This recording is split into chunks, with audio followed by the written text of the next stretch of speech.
ॐ सहस्रो शीर्षा पुरुषा सहस्राक्षं सहस्रपादं सभूमिं विश्वतो वृत्वा तिष्ठद दशाङ्गुलम्। जय जय श्री राधारमण, जय जय नवलोकिशोर, जय गोपी चित्तचोर प्रभु, जय जय माखन चोर। बोलिए भक्त वत्सल भगवान की, भागवत भगवान की, राधा माधव की, निताई गौर भगवान की। प्रेम से बोलो ईश्वर ईश्वर परमेश्वर सच्चिदानंद घन विग्रह अनादिर आदि सर्वकारणेर कारण अनंत कोटि ब्रह्मांडेर अधिनायक नंदनंदन ब्रजेंद्र नंदन भगवान श्रीकृष्णेर असीम अनुकंपाय असीम कृपाय आमरा सकले हरिकथा गुरुकथा भागवत कथा तथा भागवतीय कथा शुनबार मानसे उपनीत हয়েছে। आगामी जुलाई मासेर प्रथम सप्ताहे आमादेर सेई उत्सव शुरू होते चलेছে। कि सेटा रथयात्रा, তাই তো? আর তার সূচনা হয়ে গেছে, আগেই বলেছিলাম যে অক্ষয় তৃতীয়া থেকে তার সূচনা হয়ে যায়। আসুন আজকে আমরা তেমনি কোন জগন্নাথ দেবের লীলার কথা আস্বাদন করব। আর দেখুন এই যে হরিবাসরে আসি, সাধু সঙ্গে আসি, কিসের জন্য? তার তো কারণ আছে। বলে বিনা কারণে মনুষ্য কোনো কাজ করে, আমরা বিনা কারণে কিন্তু কোনো কাজ করি না। বলে ভক্তি করলেও তারও পিছনে কারণ থাকে। বলে না একটা বাংলায় প্রবাদ আছে না, অতি ভক্তি চোরের লক্ষণ। আমাদেরও সেই অবস্থা। বলে অতি ভক্তি যদি করেছো নিশ্চয়ই তার পেছনে কোনো স্বার্থ লুকিয়ে আছে। স্বার্থ ছাড়া তো বাবা ভক্তি করো না। জানবেন যার পেছনে স্বার্থ আছে সেটা কোনো ভক্তি নয়। যে মনে করছেন অনেক ভক্তি করছি আর তার পেছনে যদি কোনো স্বার্থ থেকে থাকে তাহলে সেটা কিন্তু ভক্তি হলো। স্বার্থযুক্ত ভক্তি কখনো ভক্তি নয়। তাহলে ভক্তি কেমন হয়? বলে স্বার্থ ছাড়া যেটা সেটা হবে ভক্তি, সেটা হবে শুদ্ধ ভক্তি। আর এই যে সাধু সঙ্গে এসেছি তারও কিছু কারণ আছে। বলে কি? প্রথম কারণ যে সাধুগুরু বৈষ্ণবের সঙ্গ হবে, সাধুগুরু বৈষ্ণবের কৃপা হবে। দ্বিতীয় বলে হরিনাম শোনা যাবে, চিত্ত শুদ্ধ হবে, তাই তো? আর তৃতীয় বলে সাধু সঙ্গে গেলে পরে প্রসাদ পাওয়া যাবে। ঠিক তো? হয়তো অনেকে বিশ্বাস করবেন না, যেখানে প্রসাদের ভালো ব্যবস্থা থাকে না সেখানে ভক্তও কম থাকে। প্রমাণ দেখে নেন, কোনো কোনো মন্দিরে গিয়ে দেখে নেন, যেসব বড় বড় মন্দির আছে যদি প্রসাদের ভালো ব্যবস্থা না থাকে নিত্য সেখানে ভক্তেরও সমাগম কম থাকে। মনে রাখতে হবে প্রসাদে কখনো ভালো মন্দ বিচার করতে নেই। প্রসাদ কখনো রসগোল্লা হয় না, প্রসাদ কখনো লুচি মালপোয়া হয় না। প্রসাদ প্রসাদ হয়। প্রসাদকে কখনো এই লুচি প্রসাদ বা রসগোল্লা প্রসাদ বলে বিচার করতে নেই। প্রসাদ শব্দের অর্থ কি? আচ্ছা, প্রসাদ শব্দের শাস্ত্রীয় অর্থ হচ্ছে কৃপা। ভগবানের থেকে যাহাই আসে তাহাই প্রসাদ, তাহাই কৃপা। এবার কোন কৃপা গ্রহণ করা যায় অর্থাৎ ভজন করা যায়, আর কোন কৃপাকে মস্তকে ধারণ করতে হয়, তাই তো? কিরকম? বলে ভগবানের যে নির্মাল্য, ভগবানের গলা থেকে যে মালা খুলে নেওয়া হয় তাকে বলা হয় নির্মাল্য, সেটাও কিন্তু প্রসাদ। তাহলে এখানে বিচার আছে, ওই প্রসাদ আনলে কিন্তু আবার খাবে না। খাবে? কাউকে যদি মালা হাতে দিয়ে দিই, সে কি মালা থেকে ফুলগুলো খুলে খুলে খাবে? বলে না, সেটা কেমন কৃপা? বলে সেটাকে মস্তকে ধারণ করতে হবে। তাহলে প্রসাদ, আর প্রসাদের যদি আক্ষরিক অর্থ বলি তাহলে কি দাঁড়াবে? প্রসাদ কি? খুব ভালো করে শুনবেন, প্রসাদ কি? প্রসাদ শব্দের অর্থ কি দাঁড়ায়? পয়ের ফলা আকার, পয়ের ফলা দন্তাশ্রয় আকার আর দ, তাই তো? তাহলে এটা কি দাঁড়াচ্ছে? এই তিনটে অক্ষরের তিনটে অর্থ আছে। কি আছে জানা আছে? কি অর্থ মা জানা নেই? তিনটে শব্দ তো, এই তিনটে শব্দের একটা বড় অর্থ আছে। ওই তিনটেকে ছোট করে প্রসাদ হয়েছে। কি করে? প্রভুর সাক্ষাৎ দর্শন। এই তিনটে শব্দের ছোট অর্থ হলো প্রসাদ। প্রভুর সাক্ষাৎ দর্শন মানে প্রসাদ যা, তাহাই হলেন ভগবান। ভগবান যা, ভগবানের প্রসাদও তাই। কাউকে ছোট বলে কখনো গণ্য করতেন, এটা প্রসাদ। আর আগে একদিন বলেছিলাম, মনে আছে কিনা জানি না, আবার বলে দিই, প্রসাদ যদি হাতে গ্রহণ করেছো, হাতে নিয়ে নিয়েছো, তাহলে সেই প্রসাদ তোমাকে তৎক্ষণাৎ গ্রহণ করা উচিত। কখনো এরকম বলা উচিত নয় যে বাড়িতে যাই তারপরে প্রসাদ গ্রহণ করব, বা আমি প্রসাদ নিয়েছি আমার নাতির জন্য, আমার বৌমার জন্য, এটা কখনো বলা উচিত নয়। যদি মনে হয় আমি প্রসাদ গ্রহণ করতে পারবো না, কোনো কারণ আছে, যদি কোনো বিশেষ কারণ থাকে, তখন কি করতে হয়? যে প্রসাদ গ্রহণ করতে নাই। যদি প্রসাদ হাতে নিয়ে নিয়েছো, তাহলে বিধান হচ্ছে তার থেকে এক কণা হলেও সেই প্রসাদ তোমাকে গ্রহণ করতে হবে এবং তৎক্ষণাৎ প্রসাদ গ্রহণ করা উচিত। প্রসাদকে কখনো অবজ্ঞা করে রেখে দেওয়া উচিত নয়। আর এই প্রসাদের জন্যই আমরা এই হরিবাসরে আসি। বলে না, জড়ি মন সাধের বাতাসা, তোর লাগি মোর কীর্তনে আসে। একটা কীর্তন আছে না, বলে যে বাতাসার লোভেই এই কীর্তনে আসে। আর বলে দেখো এই যে প্রসাদ, বলে ভগবানও খুব লোভা, ভক্ত কখন দেবে তার জন্য বসে থাকে। বলে কেন? তোমারই তো সবকিছু, তা তুমি ভক্তের জন্য কেন বসে আছো? বলে দেখো আমারই সবকিছুই আমার, কিন্তু ভক্ত যখন ভক্তি মাখিয়ে আমাকে উৎসর্গ করে, তার আস্বাদ যেন বেড়ে যায়। বাবা, এখন আমের সময় তো আম দিয়ে বলি, বলতে বোঝাতে সুবিধা হবে। বাবা আম কিনে নিয়ে আসে, বউ আম বানিয়ে ভালো করে তার স্বামীকে দেয়, কিন্তু তার ছোট্ট সন্তান যখন ব্যাগের থেকে একটা আম বের করে ছুটতে ছুটতে গিয়ে বলে, বাবা বাবা এটা তোমার না, বলে নিজেই কিনে নিয়ে এসে, কিন্তু সেই যে আমটা ছোট্ট বাচ্চাটা হাতে করে তার বাবাকে দিল, সেই আমের স্বাদ কিন্তু পাল্টে গেল। কেন? বলে তার মধ্যে ভালোবাসা জড়িয়ে আছে। ঠিক তেমন বলে সবই ভগবানের, কিন্তু যখন সেই দ্রব্যকে ভক্তি ভরে আপনি অর্পণ করেন, ভগবানও সেটাকে আলাদাভাবে গ্রহণ করেন। কারণ কি? তার সঙ্গে ভক্তি জড়িয়ে আছে। আর যখনই ভোগ নিবেদন করবেন, মনে রাখবেন, যারা অন্ন ভোগ নিবেদন করেন, খুব ভালো করে মনে রাখবেন, বাড়িতে যখন রন্ধন করবেন ভগবানের নিমিত্তে, তখনও কখনো কিন্তু চেখে দেখবেন। অনেকের স্বভাব আছে যে রন্ধন করতে করতে লবণ হলো কিনা একটু নিয়ে চেখে দেখলাম। ভগবানের রন্ধন কখনো আগে স্বাদ গ্রহণ করতে নেই। তাতে যা হবে, বলে ভগবান যেমন করাবে তেমনই তুমি নিবেদন করবে, আগে কখনো গ্রহণ করিবে না। আর এরকমই নাগর জেলা কালবাগাঁও, আর সেই ভক্তের নাম হচ্ছে জীবনরাম ডডি। আর সেই ভক্ত আর তার পত্নী, সংসারে তার একটি ছোট্ট মেয়ে আছে। দেখতে দেখতে তাদের মনে বাসনা জেগেছে। তাদের মধ্যে বাসনা জেগেছে কি? তারা প্রয়াগের স্নানে যাবে। প্রয়াগের স্নানের কিন্তু বিশেষ মাহাত্ম্য রয়েছে। তাদের মনের বাসনা জেগেছে, আমরা এখন প্রয়াগের স্নানে যাব।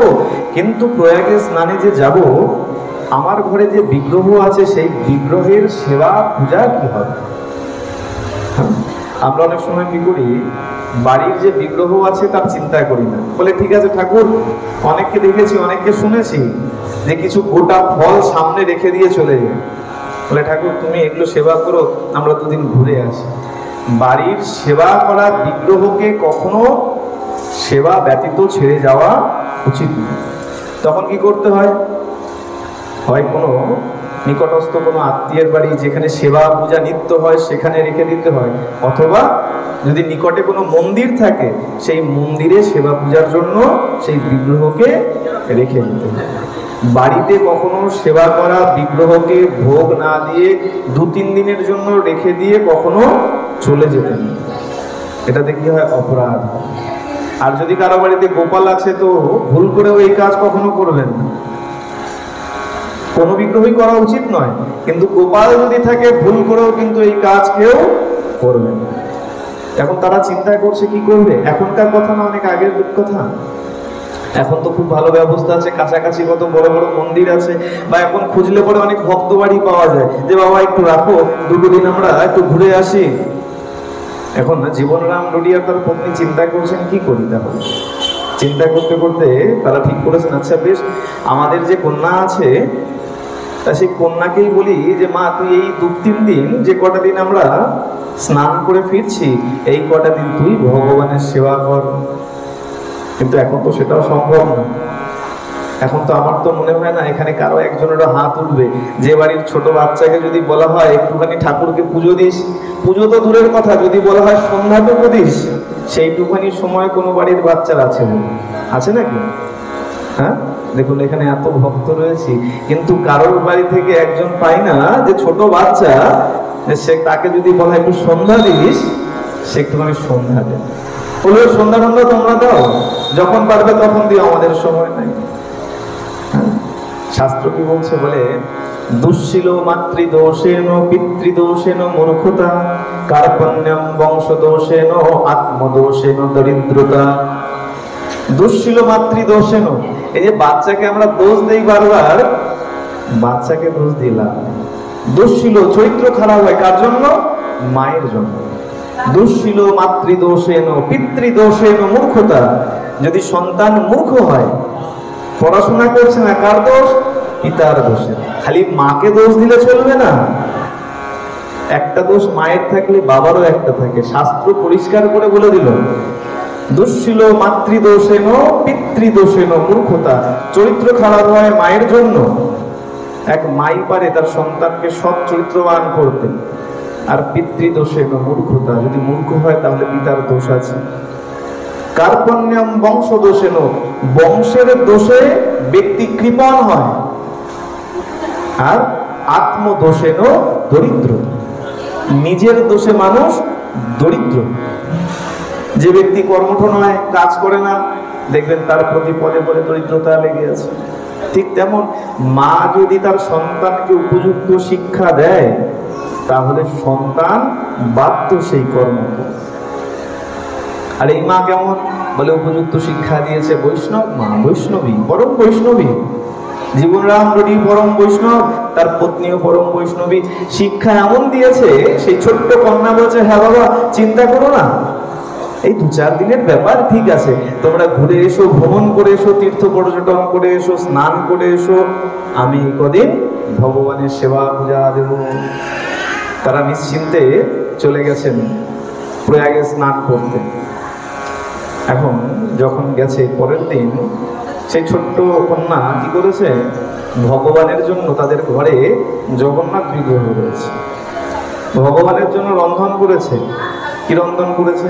নিত্য তার মা খিচুড়ি রন্ধন করে ভগবানকে পাশে লাগায়, ভগবানকে নিবেদন করে খিচুড়ি লাগিয়ে। নিত্য যখন দেখেছে, সেই কন্যা কি করেছে? আজকে সকাল হতেই সেই খিচুড়ি রন্ধন করেছে। খিচুড়ি রন্ধন করে গরম গরম খিচুড়ি একদম জগন্নাথ দেবের সামনে রেখে দিয়ে বলছে, নাও প্রভু তাড়াতাড়ি খেয়ে নাও, বাবা বলে গেছে তোমাকে সেবা দিয়ে তারপরে আমাকে খেতে। তা তুমি যতক্ষণে খাবে, তুমি খাওয়া হলে তারপরে গিয়ে আমি খাবো, তা দেরি করো না, নাও গরম গরম খিচুড়ি তাড়াতাড়ি খেয়ে নাও। ভোগ লাগিয়ে দিয়ে কি করেছে? বাচ্চা তো, হ্যাঁ, মাকে দেখে ভোগ লাগিয়ে দিয়ে বাইরে চলে আসে। দেখবেন এখানেও ভোগ লাগিয়ে দিয়ে বাবা বাইরে চলে আসে, পর্দা লাগিয়ে দিয়ে। এখন সেই ছোট্ট কন্যা ভোগ লাগিয়ে দিয়ে বাইরে বসে রয়েছে। বেশ কিছুক্ষণ হয়েছে, ভেতরে গিয়ে দেখছে সে কি যেমন থালা তেমন পড়ে আছে, তুমি এক কোনাও এখনো খাওনি, কি ব্যাপার, তাড়াতাড়ি খাও, আমারও যে ক্ষুধা পেয়ে গেছে, তুমি না খেলে তো খেতে পারবো না। ছোট্ট শিশু তো, আর শিশুর মনের বিশুদ্ধ ভক্তি থাকে, তার ভক্তিতে কোনো ভেজাল থাকে না। এখন বলছে আচ্ছা বেশ, আর একটু সময় দিচ্ছি, তাড়াতাড়ি খেয়ে নাও। আবার বাইরে চলে গেছে। বাইরে গিয়ে বেশ কিছুক্ষণ যখন কাটিয়েছে, ঘুরে এসে দেখছে যেমন থালা তেমনই পড়ে আছে। বলে সে কি ঠাকুর, এই খিচুড়ি দিকেই স্বাদ হয়নি, আচ্ছা তারা আর একটু ঘি দিয়ে দিই। কি করেছে, একটু ঘি দিয়ে দিয়েছে। হতে পারে স্বাদ হয়নি, তা স্বাদ না হলে কি করে খাবে, আর একটু ঘি দিয়ে দিয়েছে। বলে না না, তাড়াতাড়ি খেয়ে নাও, আর দেরি করো না, আমার আর সহ্য হচ্ছে না, ক্ষুধার জ্বালা আর সহ্য করতে পারছি না, তাড়াতাড়ি খেয়ে নাও। আবার যখন বাইরে গেছে, বেশ কিছুক্ষণ পর দেখতে দেখতে দুপুর গড়িয়ে গেছে। সকালবেলা রন্ধন করেছে, সকালবেলা নিবেদন করেছে, কিছুক্ষণ করে বাইরে বসতে বসতে বসতে বসতে দুপুর গড়িয়ে গেছে। এখন এসে যখন সামনে কান্নাকাটি শুরু করে দিয়েছে, সে কি ঠাকুর কেন খাচ্ছ না, আমি তো মায়ের মতো রান্না করতে পারি না, তা ভালো স্বাদ হয়নি বলে কি তুমি খাচ্ছ না? বলে দেখো এখন বাবা মা তো বাড়িতে নেই, এই 2-4 দিন যেরকম পারি তেমনই দেবো, আর তেমনই খেয়ে কাটিয়ে দাও, তুমিও খাও আর এইটাই আমি খেয়ে কাটিয়ে দেবো, আর দেরি করো না, তাড়াতাড়ি গ্রহণ করো। সে কান্নাকাটি যখন জুড়ে দিয়েছে, অনেক ক্রন্দন করছে। শুদ্ধ ভক্তি তো ভগবান আর থাকতে পারে, ভগবান ভক্তের ডাক টালতে পারে। এসে প্রকট তিনি দর্শন দেননি, তিনি অদৃশ্য থেকে বলছেন, হ্যাঁ রে, এই যে ভোগ দিয়েছিস এখন তো পর্দা লাগাসনি, ভোগ দিয়েছিস এখন তো পর্দা লাগাসনি, আর বারবার বলছিস খাও খাও খাও, পর্দা না লাগালে আমি খাই কি করে? বলছো ও ঠাকুর, এইটুখানি কথা সেই সকাল থেকে সন্ধ্যা হতে চললো, আর তুমি এইটুখানি কথার জন্য বসে থাকলে, আগেই বলে দিতে। আচ্ছা নাও নাও, তাড়াতাড়ি খাও, আমি এই পর্দা লাগাচ্ছি। কি করেছে, ওই যে শাড়ি পরেছিল, এখনকার দিন তো নয়, এখনকার দিনে কি হয়, আচ্ছা বলতেও খারাপ লাগে, ভুল করেও বাড়িতে কেউ নাইটি পরে ভোগের কাজ করবেন, ঠাকুরের সেবার কাজ। এখন অনেক বাড়িতে আছে না, কলকাতার দিকে বেশি দেখা যায়, বলে মা বাবা একটা খুব ভালো নতুন নাইটি রেখেছি, আমি নাইটি পরে পুজো দিই। ভুল করেও এইসব কার্য করি না, সবসময় কাপড় পরে তারপর সেবার কাজ, পুজোর কাজ করি। পুরোনো দিন, আগেকার দিনের কথা, সে ছোট্ট মেয়ে কাপড় পরে আছে, কি করেছে, আঁচলটাকে পর্দার মতন করে ধরেছে। না না ঠাকুর, তাড়াতাড়ি খেয়ে নাও, এই পর্দা ধরেছি, এইটুখানি কথার জন্য তুমি সেই সকাল থেকে বসে রয়েছো, সকালবেলা বললেই তো হয়ে যেত। নাও নাও, তাড়াতাড়ি খাও। যেই মাত্র পর্দা ধরেছে, সেই শুদ্ধ ভক্তির টানে ভগবান আর থাকতে পারেননি, দেখতে দেখতে সেই দ্রব্য গ্রহণ করে নিয়েছে, গ্রহণ করে নিয়েছেন। এখন নিত্য নিয়ম হয়ে গেছে, রোজের নিয়ম হয়ে গেছে। বলে দেখো, যার মধ্যে ভক্তি আছে সে চেকে ভগবানকে খাওয়াতে পারে, কিন্তু আমার মধ্যে সেই ভক্তি নাই যে আমি স্বাদ গ্রহণ করে তারপরে ভগবানকে দেব। মা সবরীর ক্ষমতা ছিল, কুল খেয়ে খেয়ে দেখতো কোনটা মিষ্টি, সেটা রামের জন্য তুলে রাখতো, কিন্তু আমার মধ্যে সে ক্ষমতা নাই যে আমি স্বাদ গ্রহণ করে তারপরে ভগবানের জন্য রাখবো, সেই ভক্তি আমাদের মধ্যে নেই। এখন সেই কন্যা, ছোট্ট কন্যা কি করেছে, নিত্য তার নিয়ম হয়ে গেছে, নিত্য এখন খিচুড়ি রন্ধন করে, আর রোজ ওই একই নিয়ম হয়ে গেছে, গরম গরম খিচুড়ি পারস সাজিয়ে দিয়ে ওই পর্দা ধরে ডাক দেয়, প্রভু তাড়াতাড়ি এসো, বাবা মা বলে গেছে তুমি না খেলে কিন্তু খেতে পারবো না, তাড়াতাড়ি এসো, তাড়াতাড়ি খেয়ে যাও। এখন রোজ ডাকে, আর জগন্নাথ রোজ এসে ওই খিচুড়ি খেয়ে। দেখতে দেখতে 2 দিন 4 দিন 5 দিন গেছে, বাবা মা ফেরার সময় হয়ে গেছে, যথারীতি নির্দিষ্ট সময়ে তার পিতা মাতা ফিরে এসে মা এখন হেসেলে গিয়ে দেখছে, রান্নাঘরে গিয়ে দেখছে ওই 1 কৌটো ভরা ঘি রেখে গেছিল, আর 1 কৌটো ভরা গুড় রেখে গিয়েছে। বলে হ্যাঁ রে মা, 1 কৌটো ভরা ঘি রেখে গিয়েছিলাম আর 1 কৌটো গুড় রেখে গিয়েছিলাম, এই দুটো পাত্রই খালি হয়ে গেল কি করে? আচ্ছা এখন অনেকের মনে হতে পারে গুড় কিসের জন্য লাগে, গুড় কিসের জন্য লাগে? খিচুড়িতে লাগে, লাগে খিচুড়িতে, খিচুড়িতে গুড় লাগে। চাক গুড় দিলে কি হয় তো বাবা জানবে, খিচুড়ি আঠা আঠা হয়, খিচুড়িতে টেস্ট আসে ভালো। সে কি মায়েদের কারো জানা নাই? হ্যাঁ, গুড় দিলে তার স্বাদ সম্পূর্ণ আলাদা হয়ে যায়। হ্যাঁ, তাই কি করেছে, সে এক পাত্র ভরা ছিল ঘি আর এক পাত্র ভরা ছিল গুড়। এখন সেই দুটো পাত্রই খালি হয়ে গেছে, দুটো পাত্রই খালি হয়ে গেছে। মা বলে, সে কি রে, এত ঘি এত গুড় কি করেছিস? বলে, মা কি বলবো, যে জগন্নাথকে দিতাম রোজ, আর খেতে চাইতো না। তা আমি ভাবতাম হয়তো ঘি কম আছে, গুড় কম আছে, তাই আমি আরেকটু একটু করে দিয়ে দিতাম। আর একটু একটু করে দিতে দিতে এর দুটো পাত্রই শেষ হয়ে গেছে। তাহলে মিথ্যা কথা বলার জায়গা পাচ্ছিস না? হ্যাঁ, জগন্নাথকে দিয়েছিস আর এই এত বড় পাত্র ঘি শেষ হয়ে গেছে, গুড় শেষ হয়ে গেছে। হ্যাঁ মা, সত্যি বলছি। তার মায়ের বিশ্বাস হয়নি কেন? তার মা তো রোজ ভোগ লাগায়, যেমন থালা তেমন করে থাকে। ভগবান তো দৃষ্টিভোগ করেন, পাত্র থেকে তো কিছু ওঠে না। তার মাকে আলাদা করে ঘিও দিতে লাগে না, আলাদা করে গুড়ও দিতে লাগে না। যখন বিশ্বাস করতে পারছে না, তখন সেই কন্যা বলছে, মা তুমি দেখো, বিশ্বাস করো, আমি সত্যি বলছি, আমি রোজ জগন্নাথকে ডেকেছি, জগন্নাথ আসে খায় না, আমি ভেবেছি ঘি কম হচ্ছে, হয়তো আরো একটু দিয়ে দিয়েছি, দেখেছি তারপরে খেয়ে নিয়েছে। এরকম রোজ দিতে দিতে শেষ হয়ে গেছে। আচ্ছা বেশ, তুমি যদি বিশ্বাস না করো, আগামীকাল আমি আবার রন্ধন করবো, দেখবে জগন্নাথ এসে খাবে। আচ্ছা বেশ। এখন তার পিতা আর মাতা দুজনেই চিন্তার মধ্যে রয়েছে। মেয়ে বলে কি, রান্না করে দেয় আর জগন্নাথ এসে খেয়ে যায়, কি বলছে? আচ্ছা বেশ, কালকে দেখা যাক। সকাল যখন হয়েছে, সেই কন্যা কি করেছে, রন্ধন করেছে। রন্ধন করে গরম গরম খিচুড়ি পারস লাগিয়ে দিয়েছে।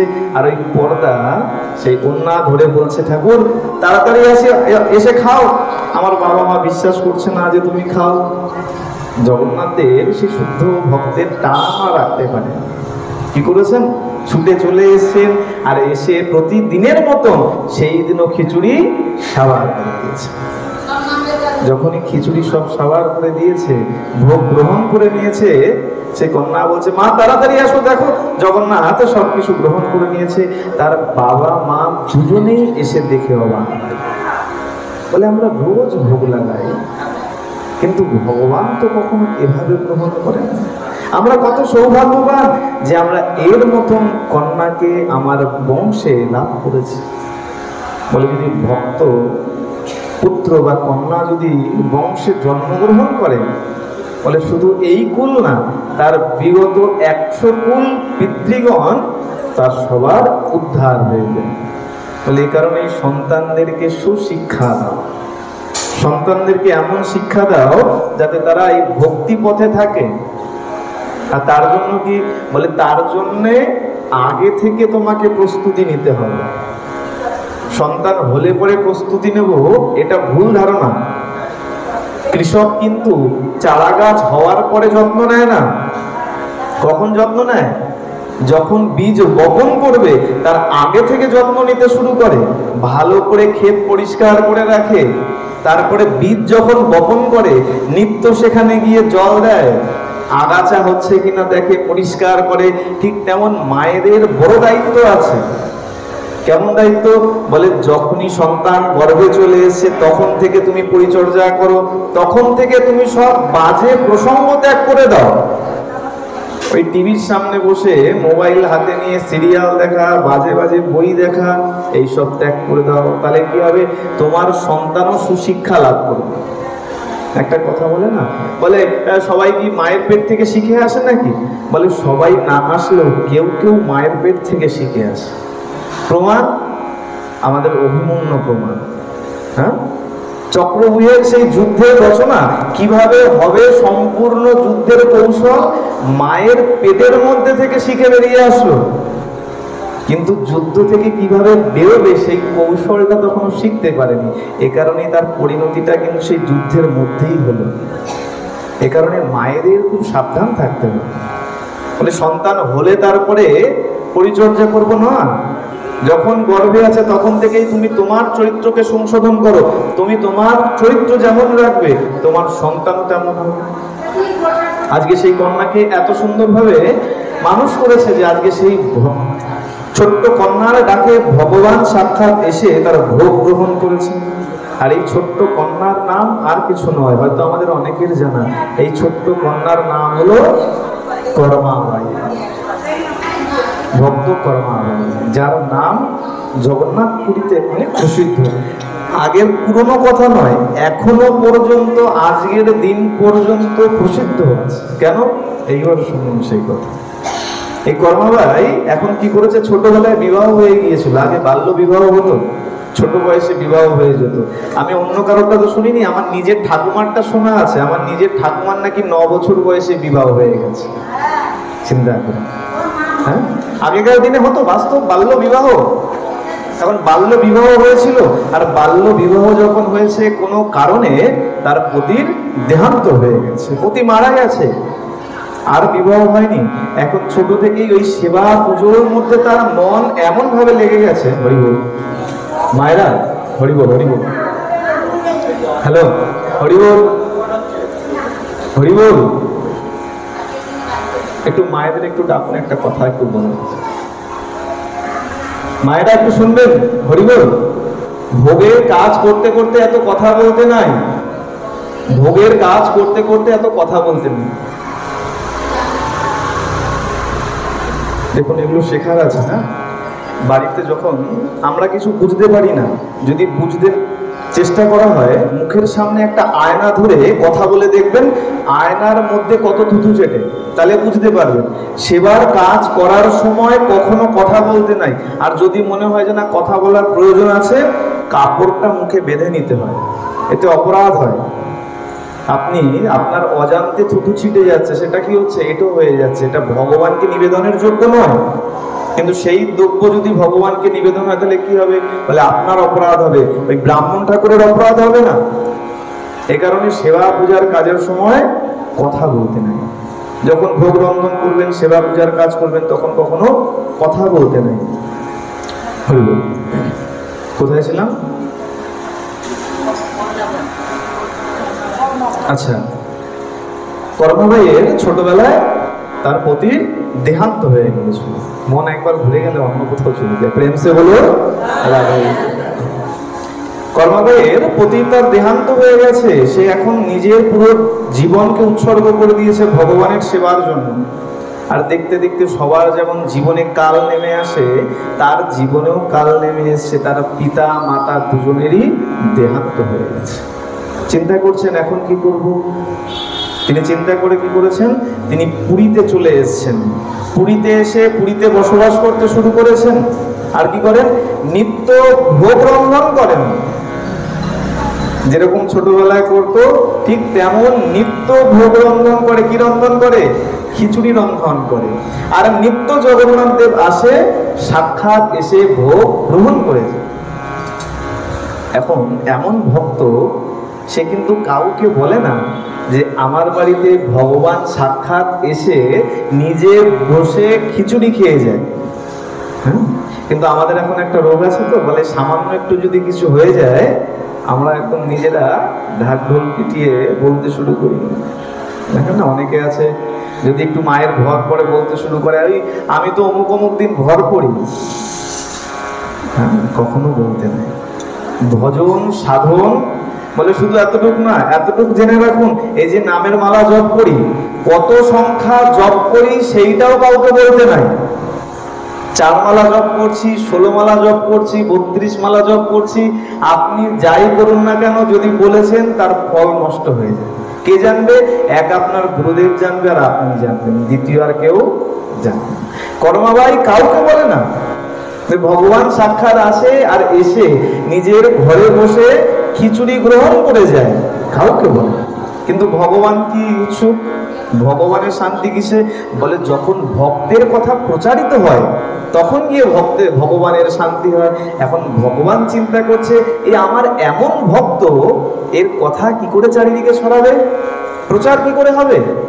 তাই ভগবান কি করেছেন, ভগবান এখন চিন্তা করছে। বলে ভগবানেরও চিন্তা করতে হয়? বলে হ্যাঁ, লীলা করার জন্য ভক্তের কাছেও ভগবানকে হার মানতে হয়।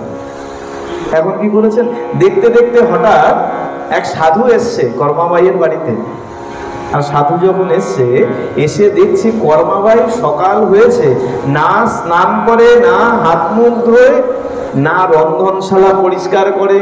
ঘুম থেকে উঠলো, রন্ধনশালায় গিয়ে রন্ধন করলো, দিয়ে দিল, প্রসাদ হয়ে গেছে। সাধু কিন্তু জানে না ভগবান ঘরে বসে ভোগ গ্রহণ করেছে। সাধুকে প্রসাদ দিয়েছে, সাধু প্রসাদ গ্রহণ করেছে। প্রসাদ গ্রহণ করে বলছে, এই শোনো মা, একটা কথা বলি শোনো, এই যে তুমি নিত্য যে কর্মটি করো এটা ঠিক নয়। বলে, দেখো তুমি কাকে ভোগ দিচ্ছ? এই জগতের যিনি অধিপতি, সাক্ষাৎ পরম ব্রহ্ম জগন্নাথকে ভোগ দিচ্ছ। আর তার ভোগের কিছু বিধি নিষেধ আছে। কি বিধি নিষেধ আছে? বলে, প্রথমে স্নান করে পবিত্র হতে হয়, শুদ্ধ বস্ত্র পরিধান করে রন্ধনশালা পরিষ্কার করতে হয়। বাসি রন্ধনশালায় রন্ধন কখনো করিতে না। তা রন্ধনশালা পরিষ্কার করবে, তারপরে শুদ্ধ পাত্রে রন্ধন করে ভগবানকে ভোগ দেবে। আর ভক্ত কেমন হয়? শুদ্ধ হয়, সোজা সরল হয়, তার মধ্যে কোনো প্যাচ থাকে না। কর্মাবাই বলছে, বাবা আমি তো এত বিধি নিষেধ কিছু জানি না, আচ্ছা বেশ, আগামীকাল থেকে আমি এই বিধিবৎ পুজো করব। সাধু নিয়ম বলে চলে গেছে। পরের দিন সকাল হয়েছে, জগন্নাথ দেব এসে গেছেন। এসে দেখছে সে কি, মা এখন স্নান করতে লেগেছে। মা স্নান করছে। বলে, সে কি মার আজকে কি হলো? এখন স্নান করছে। আচ্ছা বেশ, স্নান করে নিক, আমি একটু পরে আসি। জগন্নাথ দেব ঘুরে যখন আবার বেশ কিছুক্ষণ পরে এসছে, এসে দেখছে মা এখন সবে রন্ধনশালা পরিষ্কার করছে। বলে, যতক্ষণে খিচুড়ি ভোগ লেগে যায় ততক্ষণে দেখছে মা এখন রন্ধনশালা পরিষ্কার করছে। এভাবে বার দুয়েক যখন ফিরে গেছে, বেশ কিছুক্ষণ পর যখন আবার এসছে, এইবার এসে খিচুড়ি ভোগ পেয়েছে। ততক্ষণে আমার শ্রীমন্দিরে ভোগের সময় হয়ে গেছে। পান্ডা পূজারী ঘন্টার ধ্বনি করেছে, ঘন্টার ধ্বনি করেছে যে প্রভু এসে উপবিষ্ট হও, ভোগ নিবেদন করছি, ভোগ গ্রহণ করো। এদিকে জগন্নাথ দেব বসে বসে খিচুড়ি খাচ্ছে, এদিকে 56 ভোগ রেডি, একদম মন্দিরে সাজিয়ে দেওয়া হয়েছে, ঘন্টার ধ্বনি করা হয়ে গেছে, প্রভুকে ডেকে নেওয়া হয়েছে, প্রভু তাড়াতাড়ি এসো, তুমি উপবিষ্ট হও। আচ্ছা, এখনো জানি না আপনারা জানেন কিনা, এখনো কিন্তু ভোগ নিবেদন হলে প্রভু যে ভোগ গ্রহণ করে তা কিন্তু পান্ডারা অনুভব করতে পারে। এমন নয় যে খালি ভোগ লাগিয়েছি আর ও ঠাকুর খেয়েছি কিনা বুঝলাম না, তা নয়। এখনো পান্ডারা অনুভব করতে পারে সাক্ষাৎ ভগবান এসে সেই পাত্র থেকে ভোগ গ্রহণ করছে। বলে না, এই কলিতে যদি ভগবান কোথাও এখনো আছে, সেটা হলো জগন্নাথ পুরী। সাক্ষাৎ ভগবান সেখানে বিরাজিত রয়েছে।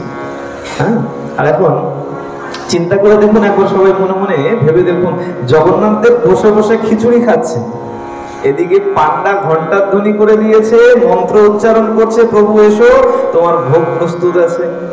জগন্নাথ দেব কি করেছে, তাড়াতাড়ি করে, বলে ওই ভক্তের খিচুড়ি তো আর ফেলা যায় না, ভিতরে ভক্তি আছে, তাড়াতাড়ি চেটে পুটে খেয়ে হাতও ধুতে সময় পায়নি, হাত মুখ যে ধোবে সেই সময়টুকুও পায়নি, ছুটে চলে গেছেন শ্রীমন্দিরে। শ্রীমন্দিরে গিয়ে যখন উপবিষ্ট হয়েছেন, পূজারী বলছে, সে কি ঠাকুর, এই ভোগ দিলাম সবে মাত্র, আর এই তোমার হাতে মুখে কি লেগে আছে? বলে আর বলো না, এই তোমাদের কোথা থেকে এক সাধু এসছে জানো, এই পুরীতে আমার এক মা আছে। কর্মাবাইকে প্রভু মায়ের চোখে দেখতেন, আর কর্মাবাই জগন্নাথ দেবকে বাৎসল্য রসে ভালোবাসতেন, নিজের পুত্রের মতো ভালোবাসতেন।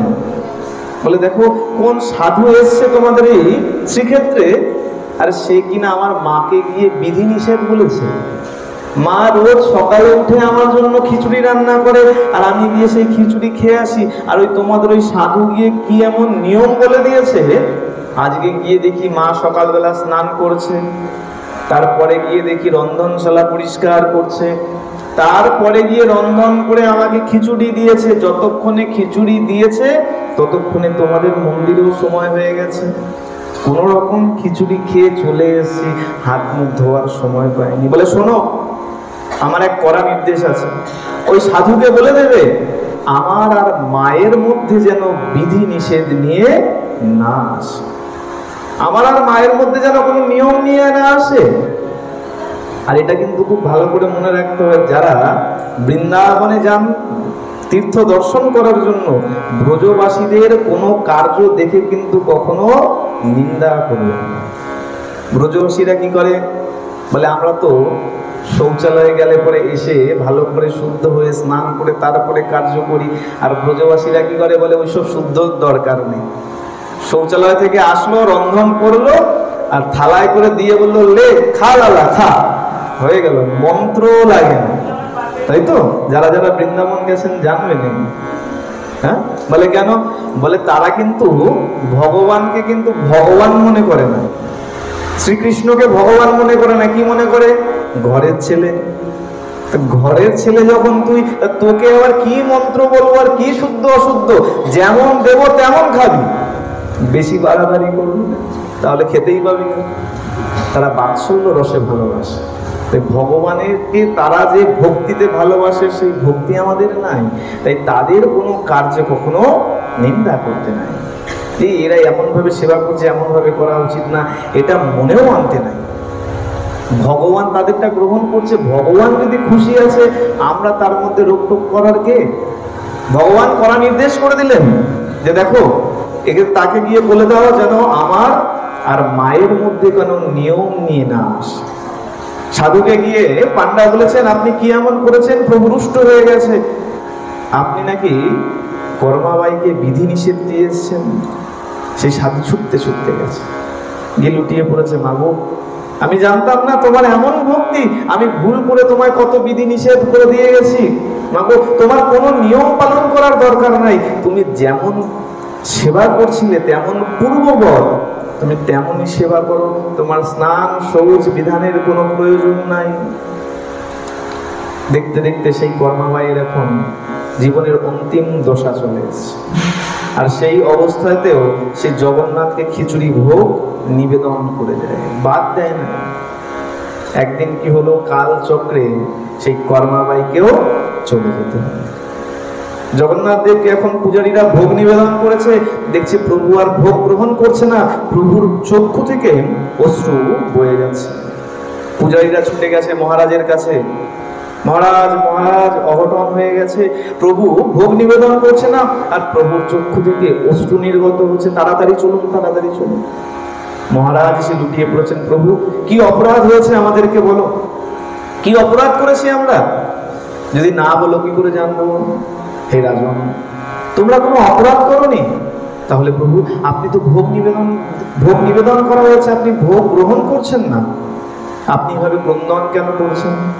বলে শোনো, এই পুরীতে আমার এক মা ছিল, সেই মা আজকে দেহান্ত হয়েছে, সেই মায়ের দেহান্ত হয়ে গেছে, আর সেই কষ্ট আমি সহ্য করতে পারছি না। বলে প্রভু এতই যখন কষ্ট লাগছে তাহলে ভক্তকে কেন তুলে নিলে?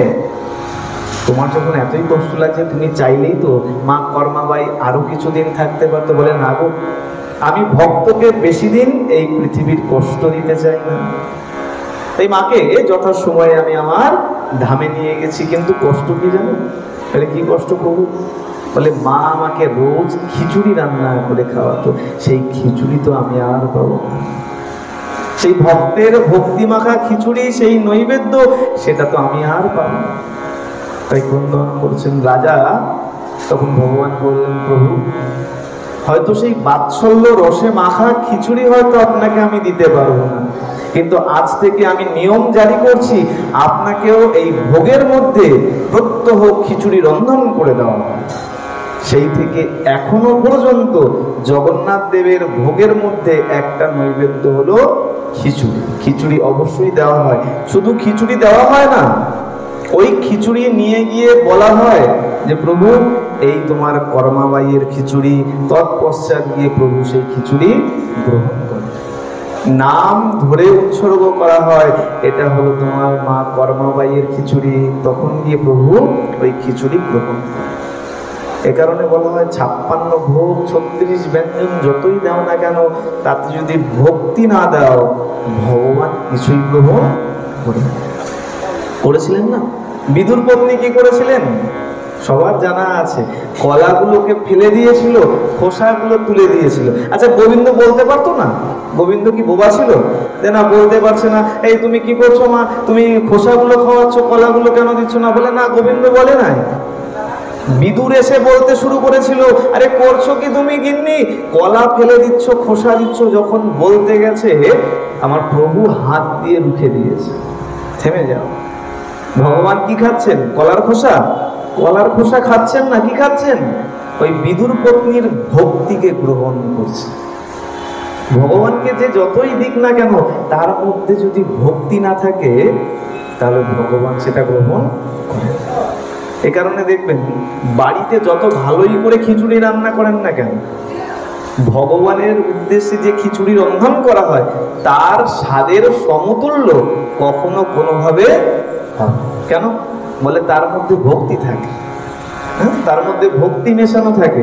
যতই মশলা দিন, যতই যা দিন না কেন, ভক্তি যদি না থাকে, তাহলে ভগবান গ্রহণ করে না। আর ভগবান যখন গ্রহণ করে নেয়, তার স্বাদ পাল্টে। আসুন, আমরা সবাই ভগবানকে আর যাই দিতে পারি না পারি, ভগবানকে দেওয়ার মতো কিছু নাই, ওই একমাত্র ভক্তি ছাড়া। আমরাও সবাই চেষ্টা করব ভক্তি ভরে ভগবানকে যা দেওয়ার, তা যেন ভক্তি দিয়ে অর্পণ করতে পারি। বলিয়ে জগন্নাথ ভগবান কি, মাতা কর্মা বাই কি, প্রেম সে বলো। আজকের মতন জগন্নাথ লীলার এখানেই বিশ্রাম দিচ্ছি। শ্রী গুরু প্রেমানন্দে নিতাই গৌর।